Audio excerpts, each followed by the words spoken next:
Testing 1, 2, 3. Hey up.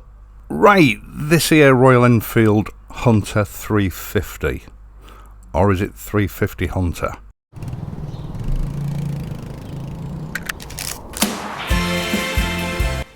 This is the Royal Enfield Interceptor 650's pretty little sister, the Hunter 350. I published a poll on Wednesday to give you the choice of what video you wanted to see today, and a overwhelming 68% voted for this video. And as luck would have it, just a few hours later, Royal Enfield sent me the full press pack through.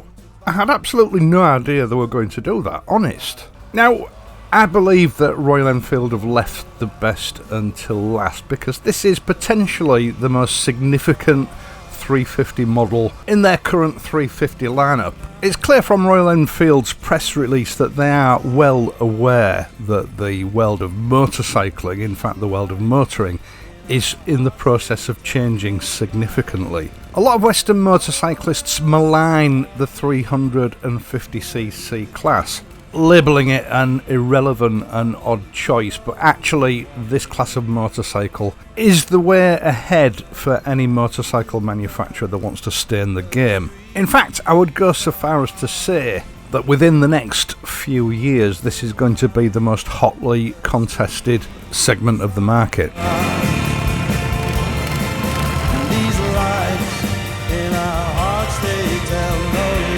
People are attracted to motorcycling for different reasons. For some, like me, it's emotional. For other people, it's a styling choice. And there's no doubt about it, for those that are left, it's just the sheer practicality of what a motorcycle has to offer. Bikes like the classic 350 and the Meteor appeal to some people. People that are looking for a specific connection, but for the widest appeal, a classic, easygoing 1960s type roadster is the sweet spot for any manufacturer. Now, the Interceptor 650 has, I believe, been Royal Enfield's most successful motorcycle in the latest lineup of bikes.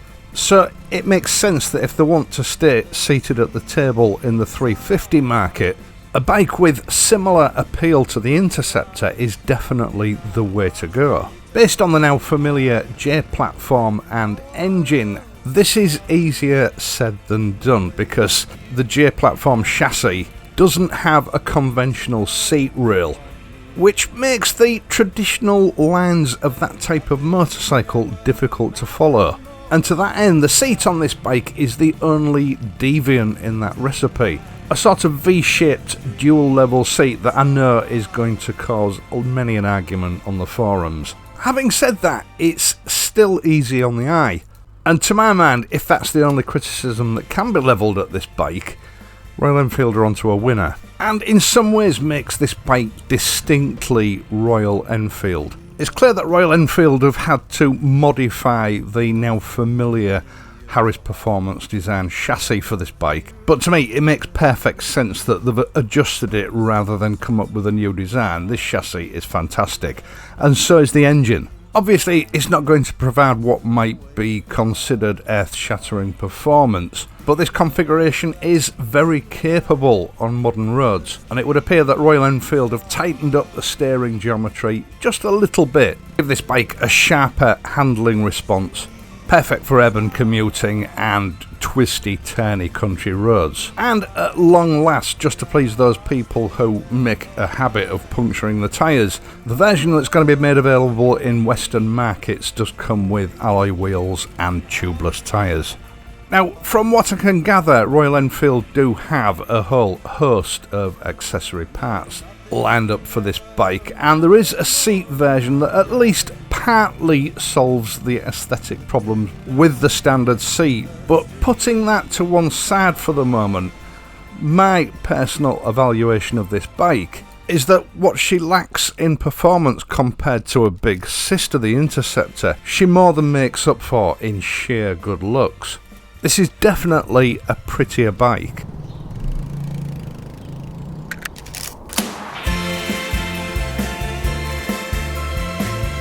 I'll see if I can copy and paste the spec sheet for this bike, and I'll leave it in the video description down below. There's not an awful lot of point going through it.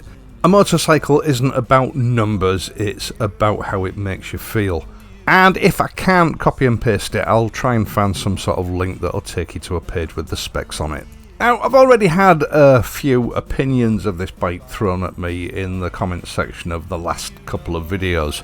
There's no doubt that Royal Enfield's target audience or customer base for this bike is the younger generation. You've only got to look at their promotional video to work that out.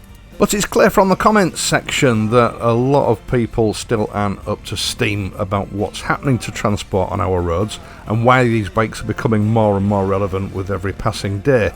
And I still get that very narrow-angled view that these are just bikes for, young kids and ladies. As though for some reason ladies can't ride bikes bigger than a 350. Newcomers to motorcycling are, well, what they are really. They will come and join this wonderful pastime of motorcycling, and they will either stay or they will leave. And yes, this bike is going to be a great all-rounder. It will be a fantastic bike for them to cut the teeth on, or to dip the toes to decide whether biking is for them or not. Seasoned motorcyclists are a completely different animal. We're all young at heart, and those that know their onions are realists. After almost 2 years, the engine on this bike has a deserved reputation for reliability. The chassis is about as good as it gets, and the configuration of the Hunter makes it a fantastic all-rounder. It'll commute, it'll tow, it'll do whatever you want it to do.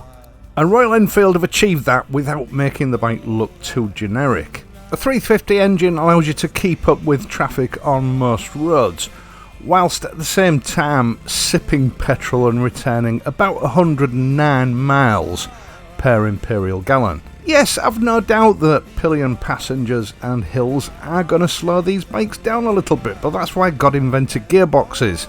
And in my estimations, a man who knows how to use a gearbox appropriately for the conditions on a modestly powered motorcycle sits far higher up the ladder than the guy that expects to stay in top gear for everything. To that end, these 350s and this Hunter give the rider an opportunity to learn to ride a bike properly.